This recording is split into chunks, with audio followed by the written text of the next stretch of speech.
Habari Dr. Kilimo. Karibu tena kwenye mwendelezo wa mafunzo yetu tunayotoa hapa kupitia YouTube na kupitia mitandao yetu ya kijamii. Leo tutaendelea na mfululizo wa mafunzo katika kipengele cha simamia kilimo ambacho kinakuwezesha wewe Dr. Kilimo kutoa huduma za ugani pamoja na ushauri kwa mkulima moja kwa moja kupitia mfumo wetu wa Mazao Hub. Na hii inamsaidia mkulima kwanza kuhifadhi kumbukumbu zake za shamba kuanzia hatua ya kwanza mpaka hatua ya mwisho. Lakini wewe Dr. Kilimo itakusaidia kupata kipato kwa njia ya commission. Sasa leo tutaenda kuona namna ya kuhifadhi data za mkulima katika kipengele cha namna ya kuimarisha afya ya ukuaji wa mmea. Moja kwa moja tutaenda kwenye orodha ya angalizo ya usimamizi wa shamba kwenye simamia kilimo. Hapa kwenye simamia kilimo utabonyeza, utaenda kwenye orodha ya angalizo kwa usimamizi wa shamba. Baada hapo, kwa huyu mkulima wangu mpya sina data zozote, nitabonyeza new. Lakini kama pia kuna data kwa huyo mkulima, unaweza pia ukabonyeza kile kialama cha kujumlisha. Kwa hiyo utaenda kuangalia hatua mbalimbali na kuhifadhi data zake, lakini leo tulitaka kuangalia kipengele cha lishe ya mmea, namna ambavyo unaweza ukaimarisha lishe ya mmea. Kwa hiyo ukibonyeza hapa itakuonyesha hatua kwa hatua vipengele ambavyo unatakiwa uzingatie na vipengele ambavyo utahifadhi kupitia mfumo wa Mazao Hub kwa ajili ya kumsaidia mkulima kuhifadhi data zake za shambani. Hatua ya kwanza mpaka ya mwisho vyote vimeainishwa kwenye kalenda ya mmea, na kama kuna hatua hautaifanya basi hautaitiki. Kwa hiyo hapa kazi yako itakuwa ni kutiki na kuandika ushauri wako ambao ungetaka mkulima aufuate, aidha katika hatua inayofuata au baada ya siku kadhaa. Kwa hiyo tutaanza. Hatua ya kwanza hapa nasema uthibitisho wa mahitaji ya lishe. Hii ni hatua ambayo inakutaka wewe kujua kwamba huu mmea utahitaji nini. Lakini hatua ya pili inakwambia pima afya udongo au pH. Sasa kama umepima pia utatiki. Alafu unasema tumia matokeo ya uchambuzi wa udongo na ratiba ya lishe. Kama umetumia pia unaweza ukatumia, ila kama hujatumia utaacha.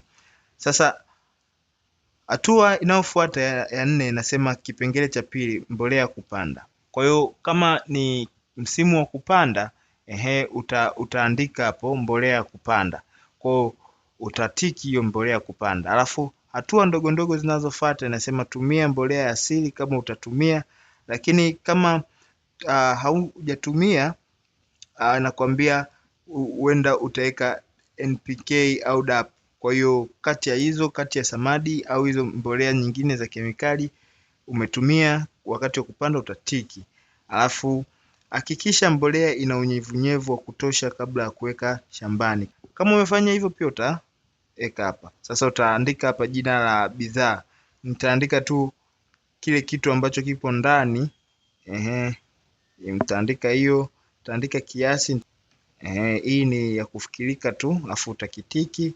Gharama ya bidhaa, kwa idadi ya gharama ya vibarua, gharama. Baada hapo muda wa kutumia tulitumia siku 2. Kwa utatiki, alafu kwenye value utaandika. Baada hapo utakuja tena kwenye wakati mwingine wa mbolea kukuzia, utajaza. Kwa kuwa mimi nilikuwa kwenye mbolea ya kupandia, kwa nitaacha tu hapo. Lakini inapokuja kwenye mbolea kukuzia pia nitakuja kwenye sehemu hii pia nitaanza kuhifadhi hizi taarifa zangu. Ila kwa hapa nitashuka chini kwa kuwa nimefanya hiki, nitasema maoni ya bwana shamba. Hapa sasa ni wewe utatoa ushauri wako wa kitaalamu kulingana na hali ya shamba ulivyoona na hiyo shughuli ambayo umefanya. Sasa unataka kumwambia mkulima ni kitu gani akifanye au kitu gani aepuke kwenye hilo zao. Kwa hiyo hapa mfano mimi nitaandika,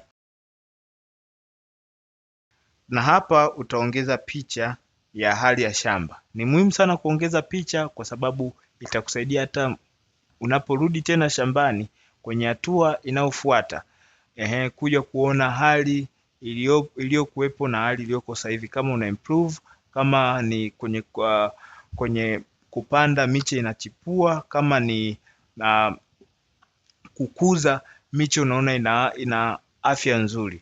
Kwa hiyo ni muhimu sana kuattach hizo picha, kuhakikisha kwamba unakuwa na kumbukumbu ya kutosha, na hivi vyote ni data ambazo zitamsaidia mkulima kupata zile kumbukumbu za shamba lake.